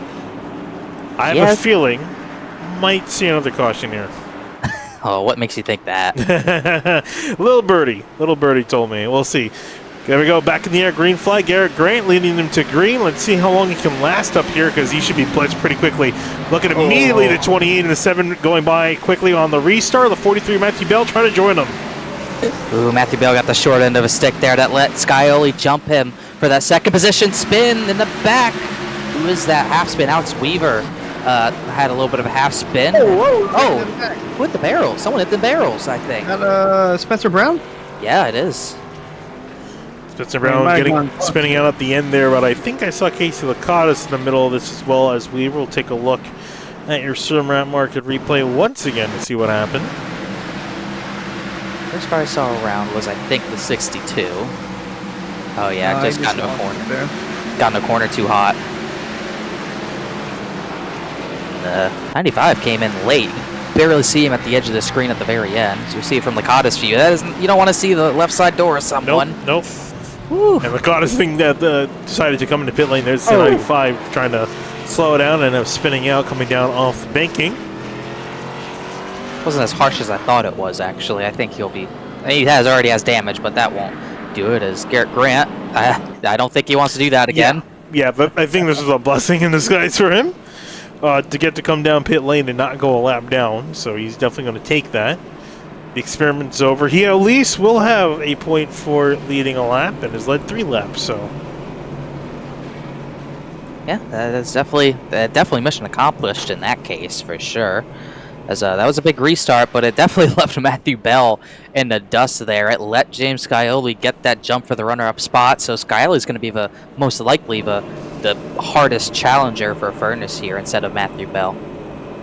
Well, that depends on how he restarts, because now that the leader might choose the outside lane and leave the inside stacked up. It depends. I think it depends on who Furness wants to keep back. If he wants to keep Bell back, he'll probably restart on the top to keep behind Scioli. But if he wants the opposite, he'll just pick the bottom. Yeah, no, I'm curious to see how this race is going to go now with Scioli stuck on the outside. Bell, Mason Kane haven't heard quite a bit of because he got mired back, I think, by Garrett Granton on the preceding restart before the last one, where we had that long recent green flag run. So never was quite able to run back up to the leaders. Shane Terrian, Travis Beckner, too, again, mentioned before, he seems to be looking pretty quick here towards the end of this race. So now these guys have fresh tires. That's what I'm really interested in seeing is now these guys have fresh tires. Can they fight with the 28, especially Scioli and the 43? I really think our winners are going to come from this top 3 pending something catastrophic happening. Yeah, these have been pretty much the 3 to watch since Ryan Hartz went out of the race. Also, Justin Munsell, who was at the front earlier as well. So these are definitely some of the 3 to look at. Where is Ryan Hartz? I'm trying. Oh, he went out. That crash took him out. He actually is back on track 31st. I did not notice he came back out, but 62 laps down, just trying to get any spots he can. You'll get Philip York for 30th, but that might be all he gets. He might get a few more, but not many. All right, well, one to go, boys. coming to 60 to go. Should be interesting. Will the 43 manage to get back up inside a potential winning scenario? Or will it just be the 28 driving away with it? 7 might push the issue. Or could Mason Kane even throw his hat in the mix? I'm interested in seeing if he can. Just get more runners up near the front and make it interesting. We'll see what happens here. The 28 in front is leading them down again. Pace car off. See what happens. Back green here at Bristol.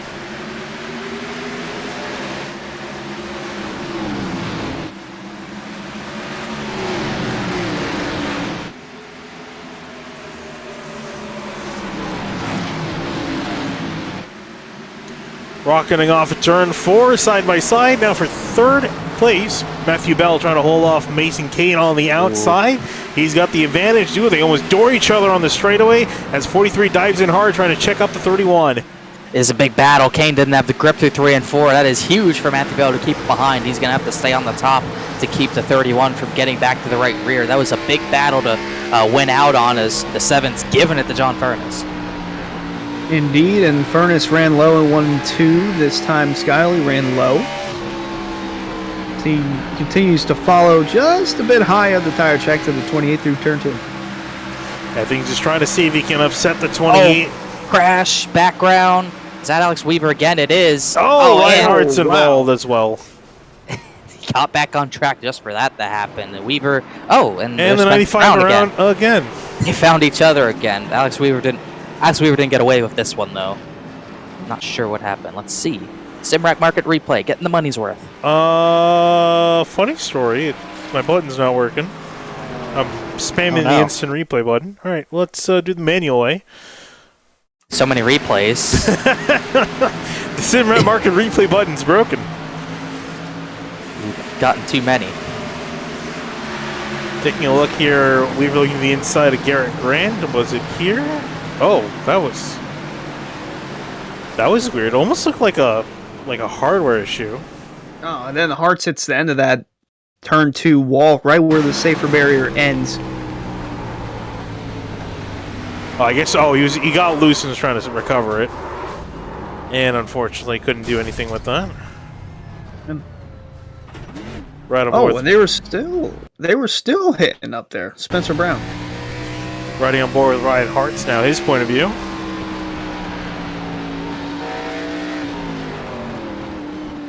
And, almost had a way on by.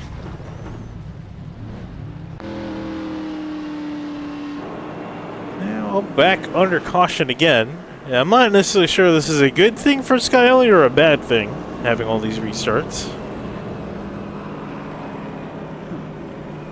Yeah, I don't really know if it's gonna hurt him seeing these shorter runs because he is definitely not using as much tire, but at the same time you're gonna be losing laps to have a shot at the win if they can't get a 30 lap run in, and maybe the 7 could get through in that time. But we see the Rick's Hot Sauce South Beach Heat on the 7. It's been good, it's been fast, just like Rick's Hot Sauce. Race fans, be sure to check out rickshotsauce.com for some of the best hot sauces made locally in South Florida. Try the Loxahatchee Classic, Golden Garlic, Palm Beach Pineapple, or the one that's on the 7 car, the South Beach Heat. Follow the Rick's Hot Sauce Rookie of the Year battle in the Area Cup Series and see which driver will take home the $100 prize as the highest finishing rookie in the points. I'm glad that you were able to you kind of be on my wavelength there when you saw me zooming, because I was literally just about to do it. So perfect timing there. Getting that red. Having an issue with Connor. Oh, Connor's internet is gone. So he tried to get some Palm Beach Pineapple and it crashed. The website's crashed and his computer's crashed. Yeah. So he is gonna try to get back in. And we'll see if he can join us for the rest of this race. I think he should be able to get that restarted here. That being said, if we go green to the end, we're going to have only 14 minutes of racing left. Oh, never mind. As I say that, he's joined back in Discord. Connor, can you hear us? I don't know what happened there. All of a sudden, I thought you were lagging. And you chaotic. Never mind, it was me. But I assume we saw the 62 go around. Yes, we did. That is interesting. I was wondering why you were really quiet for a second. I guess that makes sense. The internet went out. I was trying to get you to realize. I don't know if you saw, but yes, restart racing. Woo! I was gonna say perfect timing to come back for this restart as we go back green 28, 7, 31, 43, and 38. Your top 5 back green here at Bristol. Furnace off and away. James Scully now. Mason Kane. They're going to do it out for second place. Maybe not for long. Someone's going to try to slam the door shut. Indeed, will do so. Barely. Yeah, barely. That was pretty darn close, and you're not going to get many chances to do that as 28 not defending the top. Scarlett trying to force it up there. Not quite. No, and first is definitely up for grabs. Gonna have something there, not quite, but Mason Kane definitely benefited the most from that restart because now he's in a potential position to move up another spot or two as Furnace still fending off from the 7. Yeah, you can see Skyler trying to gas it on mid-corner, but he knows that he needs to be on the outside by the time they get to the exit. Otherwise, he's not going to really be able to be there for the rest of the corner. And I heard a car is the inside of the 31. It's Matthew Bell again trying to fight with him. Kane winning out on third over Bell in this time, and we'll still hold on to it.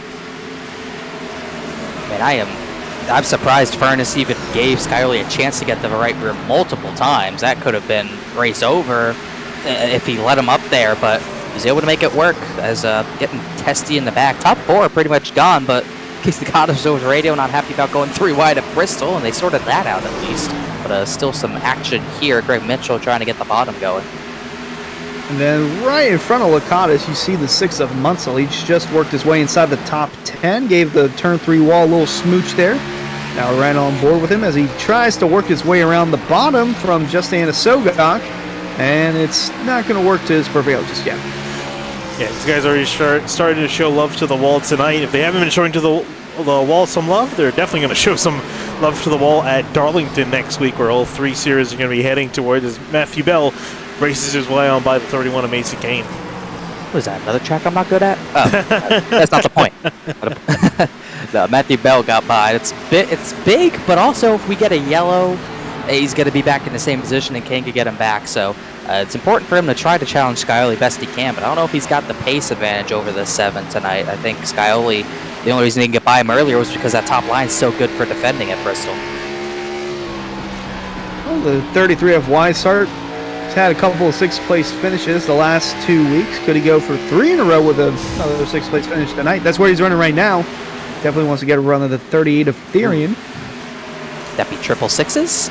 Yeah, that's not a good omen. Even though you keep, and if you want to get another 6 in there, if you add up the car numbers on the side of his car, you get another 6. So 6, 6, 6, 6, 4 6s. I don't know if that's better or worse than 3 6s. We'll find out. But David Weiser, I'm just surprised because I didn't even realize he got back inside the top 10. So his 33 is having a really solid run.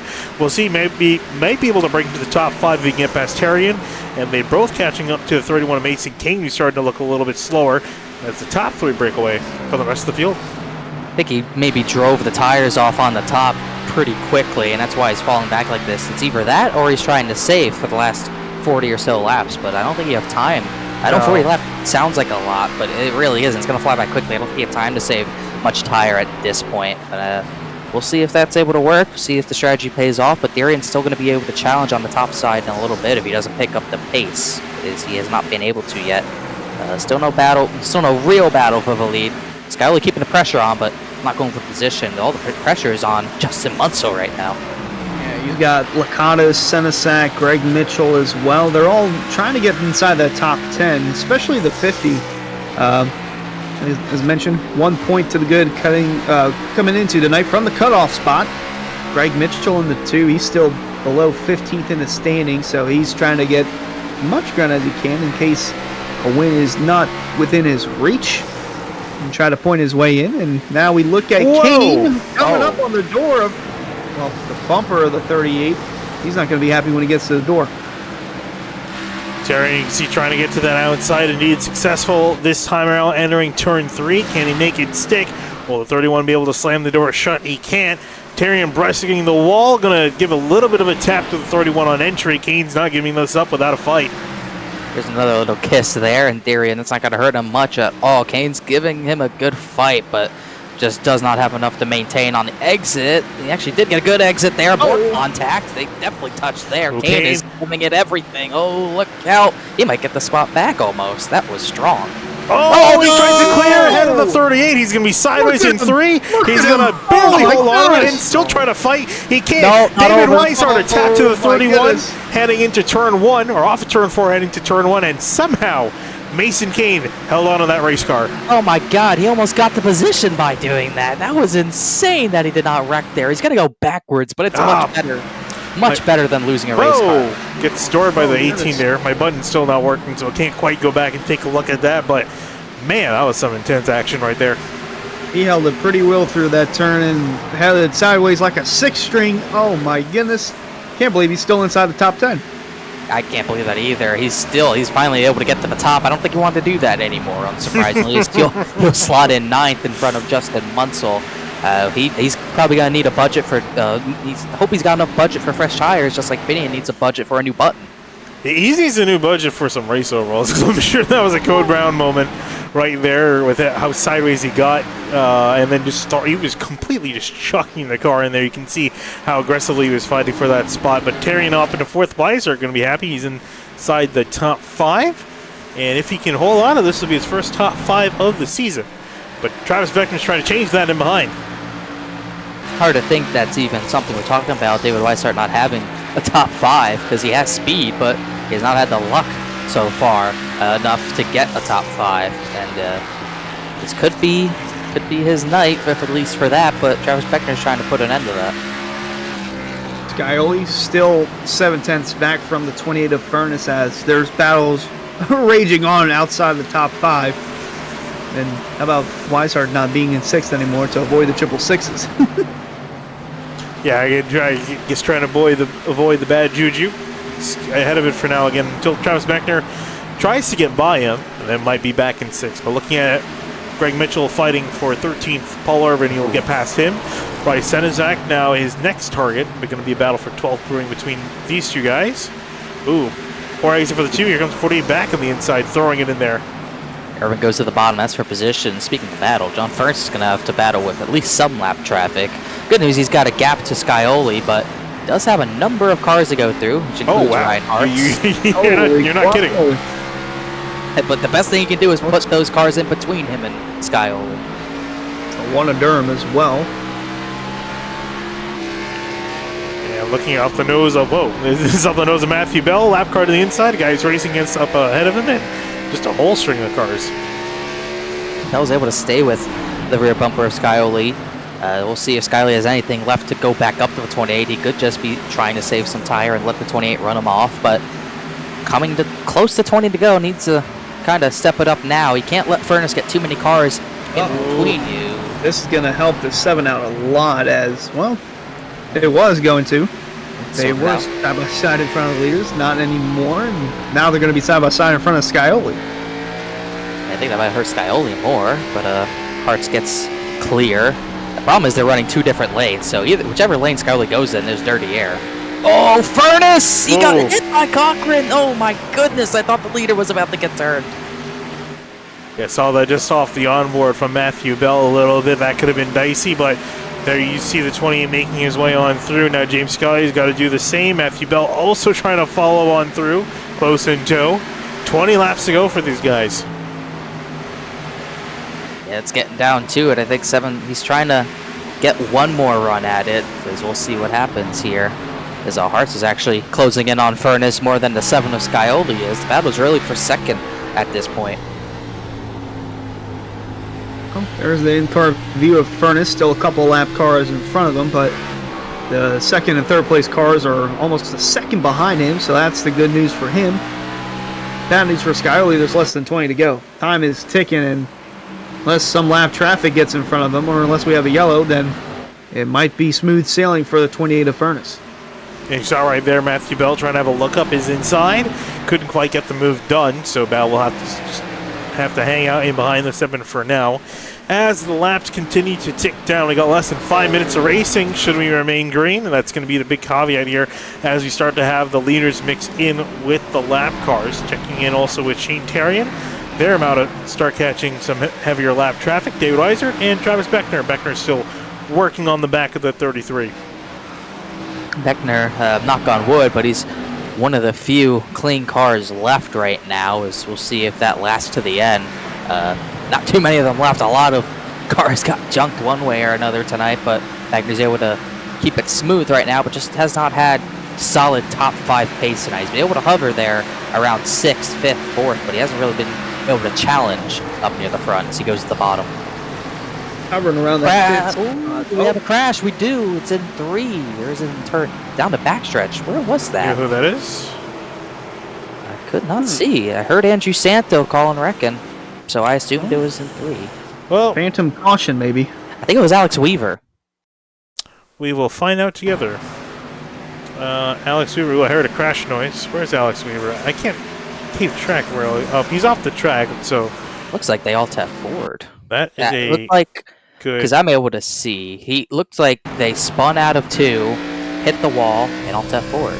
Oh, he'll get the replay here. End of a wall, spin, all tapped Did forward. not maybe. do it quick enough. No. Well, That was is that the first DQ for incidents? That is their 3rd. So that's probably why they all tap forward. So we'll see. What do we get pit stops here? Let's see. I was gonna Whoa, say we do. yeah. Oh, not Oh, quite. no. I like this. I like that call, honestly. But the problem is How many They got- else? none. Oh, I don't think anyone else he's- came in. No, he's Well, okay. who takes 2? Gotta look at who might Yeah. take 2 here. I was gonna clarify when I said I like this. I like it because it makes If things you get interesting. people. Yeah, no, I like it just because it makes things interesting. But if I was these guys, I would have come into pit. Reason why these guys are running around a second off the pace from where they were when they had fresh tires. So I think with the pace differential, you're going to have to. And the Cup cars, it made a lot less sense to come in because they didn't wear off as badly. But these guys are wearing off a lot more. Scioli took 2. So Ooh. Ernest takes 4. Scioli takes 2. Who else takes 2? It looks like I like Scioli's the call out of first. taking 2. I think everyone else took 4. Interesting. You're not going to have that many laps Actually, with 4. Shane Terrian took 2. Actually, I'll pull up the pit stop times so you can see what we're looking at here. So Matthew Bell obviously didn't come in. James Scully, 2 tires for him. John Furness, 4 tires. Shane Terrian, 2 tires. Colin Fanbo, 2 tires. Travis Beckner, 4. Mason Kane, 2. Bryce Senizak, 2. Justin Ennis-Sogak, 4. Austin Gack-Jones, 2. And then everyone else, 4 tires on pit lane. So man. the order is all kind of jumbled up because quite a few guys near the back of the order took 2 tires. So Shane Terrian and Colin Fanbo moving up some spots. Colin Fanbo back to 5th. He's had a topsy-turvy night. Man, I think this really played out for Scioli. Oh, yeah. I think this is going to work great for him. It's good that Furness got ahead of everyone else because they put so many lap cars in between themselves and Theory and Fambro and those, so that those 2 tires didn't really matter. They didn't get by Furness, but Scioli is going to be on the front row, and it's very possible Furness could get trapped behind him. We'll see. Depends on what line the 43 takes, but that was huge. That is a huge call for Scioli. And with that, just want to quickly, before we go back green, race fans, be sure to check out the shop.areairacing.com for merchandise to represent your favorite drivers and race teams. Shop from our brand new selection of Champion t-shirts, jackets, hats, and more. Easier to shop, quicker to ship, better to wear. That's shop.areairacing.com. And you're definitely going to try to find some of your favorites here because it's going to get very intense very quickly. Matthew Bell, 60 lap old tires. Everyone else with varying degrees of fresher tires. This is going to be a great restart. Coming to 9 laps to go. Everyone up near the wall and ready to get going. Matthew Bell with a fantastic restart. Shane Terrian trying to follow him on through. 2 tires versus 2 tires. Theory on the top, Scioli on the bottom. 43, they made contact. I think Scioli's going to get the lead here. Going to be tight here off turn 4. Scioli going to take the lead, but behind them they're jumbling for position. Furness with 4, going to look low from the 43 of Bell for second. 3 wide behind him. Oh, man. And everyone just trying to work. Oh, Beckner sideways going to hip check the 43. Beckner still sideways going to put the 43 in the wall. Big wreck, Munsell involved. Greg Mitchell, and the caution is out as we have guys coming to a complete standstill on the front straightaway. Holy cow. That is not what James Scott really wanted to see. Did not want to see another restart, but... Oh, he better slow down. Yeah, look out. Oh, he just fired it in there way too hard. He did that on Tuesday night at Wilkesboro, and then he couldn't save it. Sandwiches Bell, poor Munsell into it again. Greg Mitchell, wow. Jacob Hudson, Tom Bourne, Shane Abbey. Took some huge hits in there. Who wasn't in this? That's easier to find out. There were a lot of drivers in that, but yeah, you could see Beckner just way too deep. And it almost looked like he would have saved it when he was just struggling to get grip. Everyone is so close together. Justin Munsell getting involved. We're going to have to really ride on board with Greg Mitchell because he was still getting hit way after the caution came out. Yeah, Justin Anasogak into the inside wall as well. Greg Mitchell on board. What do you think, Hunter? Beckner just trying to fire it in too hard, trying to get clear? Yeah, I mean, they're getting close to 10 to go at that point. You gotta go for what you can get. Tried to get a little too much, and it didn't work out for him, but I actually think this caution definitely helps the 7 of Skyly, because now we're in a green-white checker scenario. Whether that's scheduled or unscheduled, that remains to be determined, but it gives the 7 a chance to fire off on the restart, put the 28 at a disadvantage, and then for just one lap, fend him off for possibly the win. Yeah, imagine how frustrating this is for Matthew Bell. Looked like he could have been on the verge for a win, made a call that might have been a little too aggressive. I think was hoping a lot more drivers would stay out. Unfortunately, no one stayed out to be with him, and he ended up getting involved in a wreck as he's getting shuffled towards the back. So he's going to come in, get some repairs to that 43 machine. He's back in 19th after running in the top 3 for pretty much the entire night from the drop of the green flag. Only positives that he might be able to still get a top 20 with no front end. He has a few other drivers on his lap, but definitely unfortunate. He was top 3 pretty much all night, and the call just did not go his way. Definitely needed some more takers on his strategy and got absolutely none, and the writing was on the wall at that point. All right, let's, I guess, set up your restart here. I think, yeah, we're definitely going to get a green-white checkered. Yep. So this will be the last restart of the race. Whether or not we will end under green or caution will be determined. So if we get the white flag, though, like we did on Monday, we'll be racing it out to the line. So James Scully, your leader. John Furness in second. Shane Terrian in third. Mason Kane, who's been awfully quiet for a lot of this later half of the race. I actually say that. He almost ended up wrecking himself trying to battle for a position, actually with the driver ahead of him. Shane Terrian in third. So Mason Kane in fourth, Colin Fambro fifth, Bryce Senizak in sixth, Paul Irvin, a great night so far, up into seventh after starting in 34th. He has had a long way forward, so good job for this 48. Chris Seidenfein in eighth, Casey Lakatos in ninth, and Justin Munsell also a topsy-turvy night for him, rounding out your top 10.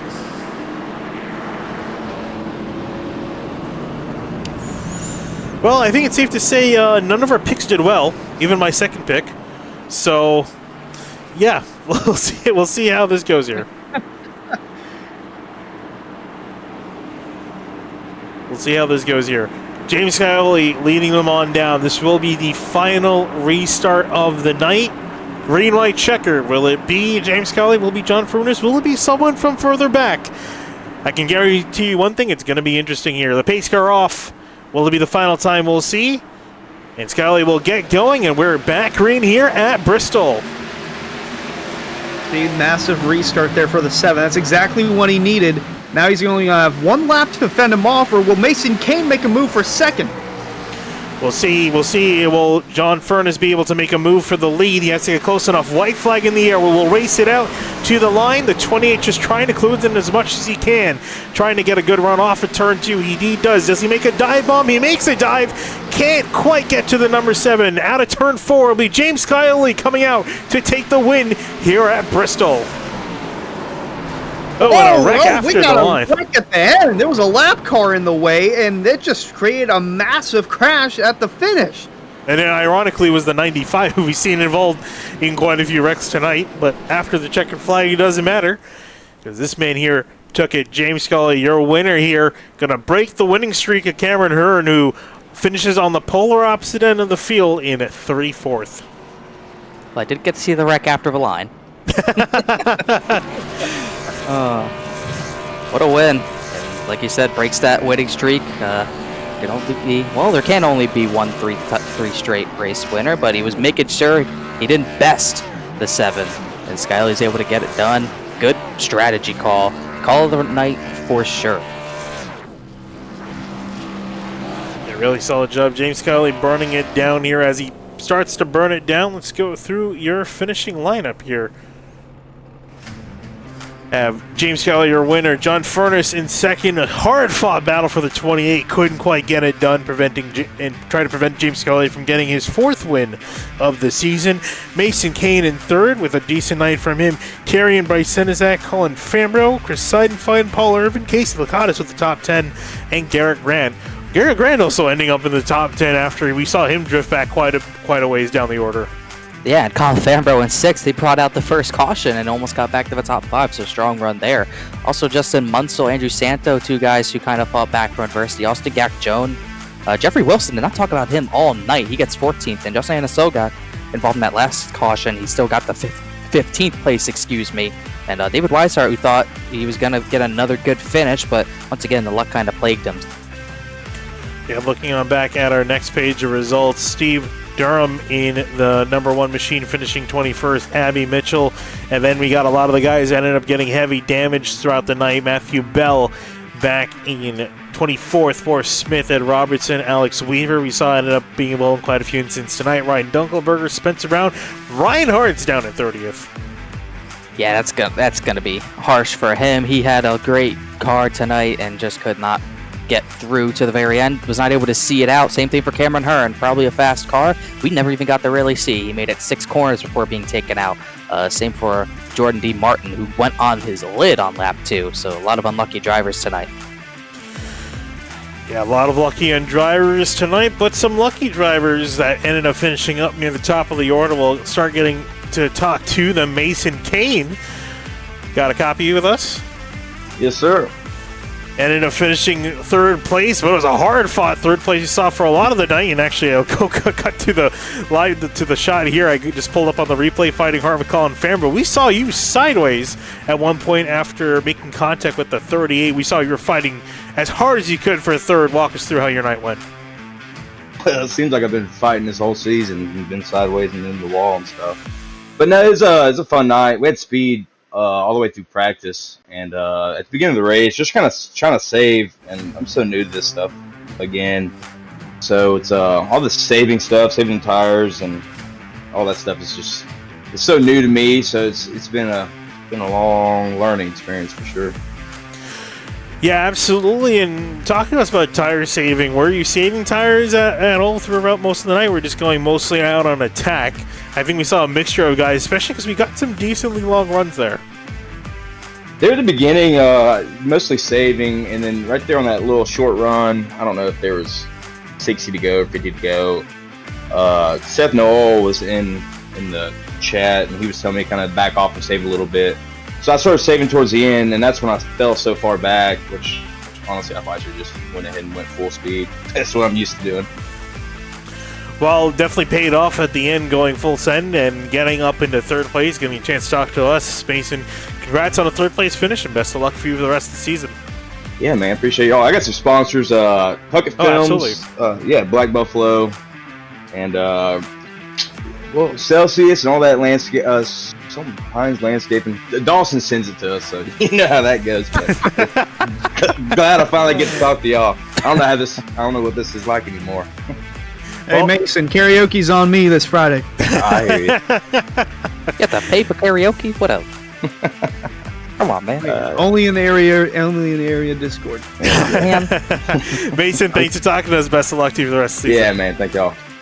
All right, take a loan out to go do karaoke. Won't have to do it. It'll be out of my pocket. He doesn't.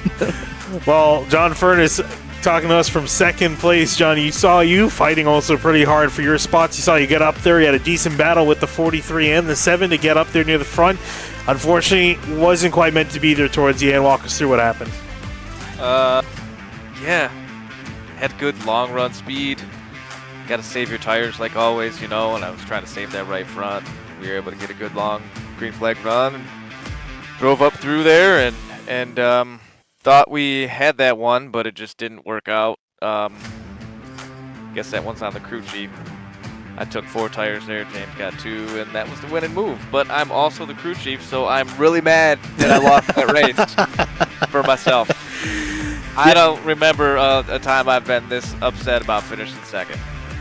I know you had a really, really solid car, and actually I wanted to just get a look at how many laps you led. 64 laps. I know it wasn't the most because Matthew Bell led the most at 100 and something.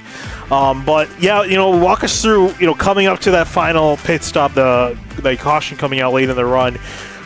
We obviously saw Matthew Bell stayed out. Were you considering staying out at all, or were you always planning on coming down?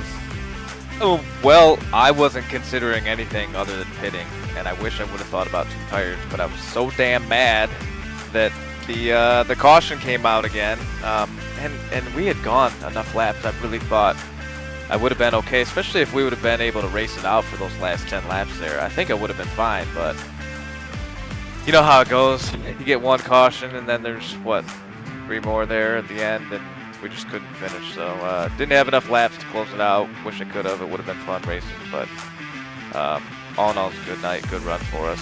Just, you should have got the W there.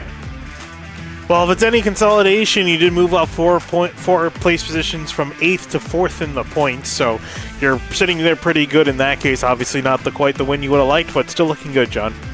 Appreciate it. Just want to send a shout out to Fazekas Motorsports and our partners, Fame Construction, BVM Dumping Services, Raceway Petroleum, and D&D Excavating. Glad they're a part of the program this season, and we had a good night. Wish I could have brought it home. We'll try again next week. Thanks, guys, for putting on the broadcast. We appreciate it. Oh, absolutely. Anytime. And last but certainly not least, we'll be talking to our race winner, James Scioli, getting it done again. Didn't quite think he would get there near the front. We knew he'd be the competition, but didn't expect him to just sneak his way on through to the end, especially being probably the second or third best car between the 28 and the 43. James, how did you manage to pull it off?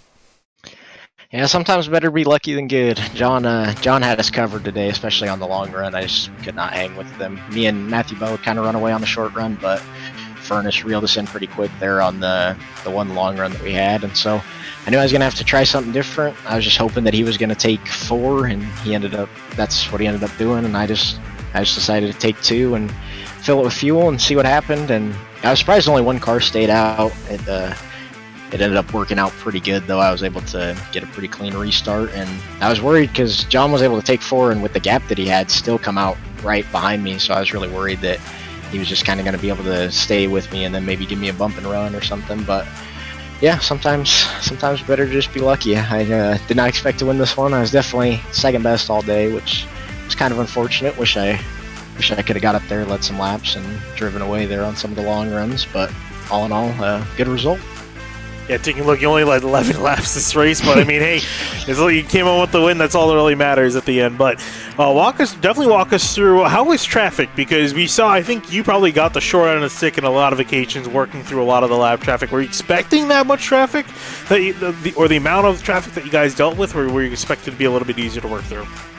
We were definitely catching it a lot quicker than I thought we would. I remember I can't remember which run it was, but I think we were like 10 laps in and we were already starting to catch traffic, and I was surprised, and there were quite a few of them, so I was just trying to pick and choose and was hoping that they would give Bell, who was in front of me at the time, I was just hoping that they would give him a hard time, not me, but I ended up catching some of them on the exits of the corners, and that really just kills your momentum, so it's just all about trying to time it to get a good run on them and pass them on the entry rather than get stuck behind them on the exit, and unfortunately I didn't do a great job of that, but it's pretty tough here. There's nowhere to run and hide. You just kind of got to send it and see what happens. Well, James, congratulations. Your 4th win of the season. Definitely establishing yourself as the man to beat in the Florida State Millers Area Pro Series. Congrats on win number 4, and best of luck to you next week at Darlington. Yeah, thank you guys. Big thanks to you guys in the booth for all that you do. The broadcasts have been awesome. This week was definitely a little bit better. I was happy with the Bristol races. Not too many yellows, which was nice. And then big thanks to the admins, rickshotsauce.com. Code Skyoli will get you $7 off there. And then Matco Tools, Butt Kicker, Chris Sports Cards, and Daniel's Candles, all for being on the car. And we'll try and go get them next week. All right, thanks, James. And with that, it's going to be wrapping up interviews here from Bristol. Connor, final remarks? I was able to see the final lap, but yeah, it's kind of I think a lot of people were worried coming into Bristol and expecting a lot of yellows, and well, we got some crashes here and there. It really wasn't what everyone thought. I think James was right. We had pretty clean races for what we expect out of Bristol, not only Monday night but tonight as well. We had really solid racing for the lead and for the top 10. And at the end of the day, the guy who's been dominating all season long gets it done once again, and it came down not to speed tonight. I think 28 had him on speed, but on strategy, Skyoli proves he is pretty witty. Gets his, I believe, 4th win, and that points lead is just under 50 points over Justin Munsell. He's looking strong, Hunter. Strong indeed. As we go to the Lady in Black next week for all 3 series, it is Too Tough to Tame. It's Darlington Throwback Week. One of the most exciting weeks in all of area. Looking forward to it with Cup on Monday, Trucks on Tuesday, and then the Pro Series once again next Thursday, and then we're off for a week. Yeah, you're going to have some off time after that, but some hard racing up next week, as Hunter mentioned, at Darlington. That's going to be some fantastic racing coming up here for area across all 3 series. But for tonight, we'll be signing out. My name is Finney DeCuna here with Connor Horn and Hunter Sleppy and the Florida State Builders Area Pro Series. Thank you for watching.